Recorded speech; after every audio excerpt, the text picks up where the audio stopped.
What's with QuickTime events? A QuickTime event is an instantiated, time-sensitive segment of a game during which the player must make an input or series of inputs. The first game to prevalently feature QuickTime events was 1983's Dragon's Lair. This game was essentially a movie with occasional button presses. One could argue the entire game is one giant QuickTime event. It wasn't until the 90s when games like Die Hard Arcade and Shenmue evolved the QuickTime event as we know it. These games incorporated QuickTime events during cutscenes as a means of bridging the absence of action between parts of the main game. Shenmue is most famous for this, as not only did it use QuickTime events in this way, but it also named QuickTime events. The game's manual refers to this mechanic as a QuickTimer event. Over time, the phrase dropped the R. QuickTime events used to be very much admired in games. Many reviewers cited the QuickTime event segments of Shenmue as being some of the most thrilling parts in the whole game. Many felt that giving the player some kind of agency during cutscenes helped the game to feel more interactive as a whole.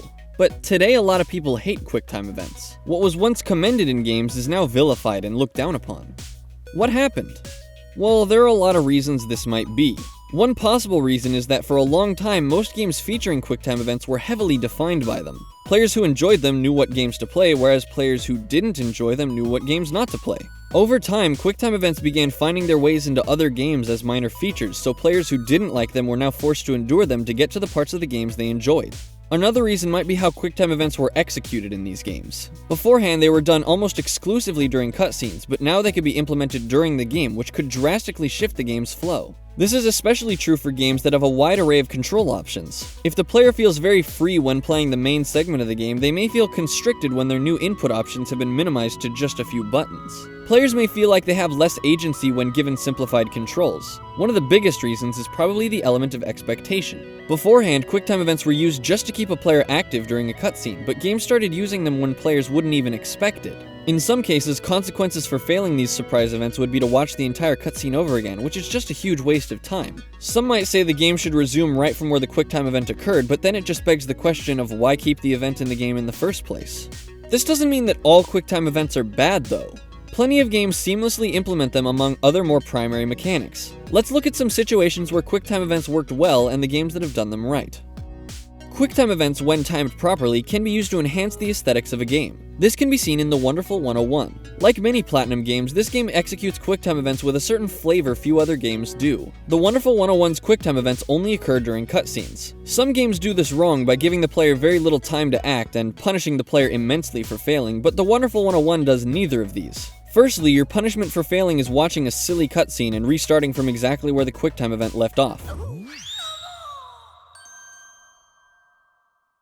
In this way, one could argue the player is technically rewarded for failing by getting to see a little goof from the developers. Secondly, the game gives the player plenty of time, often up to 10 seconds, to react. Giving the player so much time to react solidifies this type of QuickTime event as less of a mechanical trait and more of an aesthetic one. The player's accomplishment from fulfilling this QuickTime event is less from the overcoming of a hardship or challenge and more from the pleasure of advancing the action taking place on screen.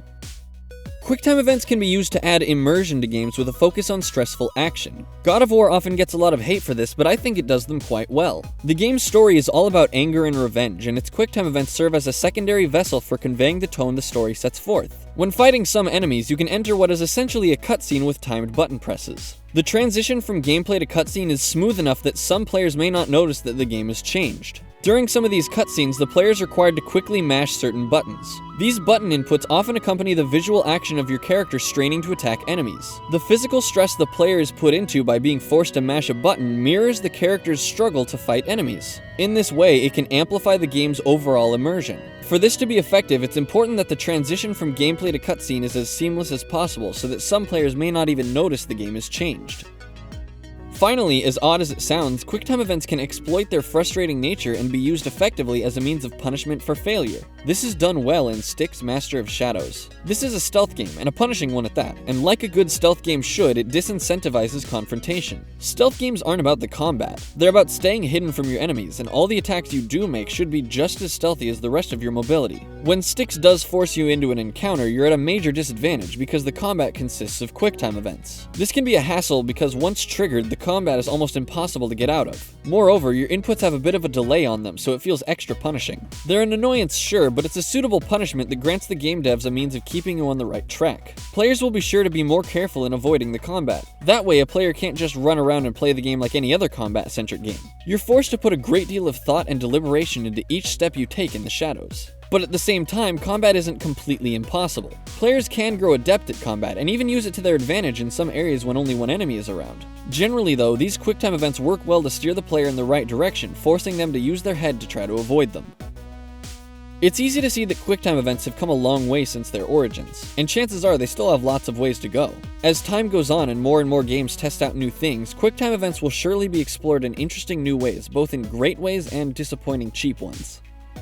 So what's the point? QuickTime events weren't always so hated. It wasn't until more recently that games pioneered this mechanic in ways that became a nuisance to players, most notably by using them outside of cutscenes. It's very easy to do QuickTime events wrong in a game. At the same time though, some games still manage to pull them off skillfully in ways that can enhance both the game's presentation and its mechanics. And that's what's with QuickTime events. Maybe you hate QuickTime events. Perhaps you disagree with some of what I've said. If so, comment below. I'd love to hear your thoughts on the matter and how or if you think QuickTime events can be placed well in a game. For more on the topic of QuickTime events, you should totally check out this video by my friend VZ. He talks about QuickTime events in a way that I didn't quite touch on in this video. For more What's With Games, you can check out this video I did right here about stealth games. Don't forget to subscribe for more What's With Games and follow me on Facebook and Twitter.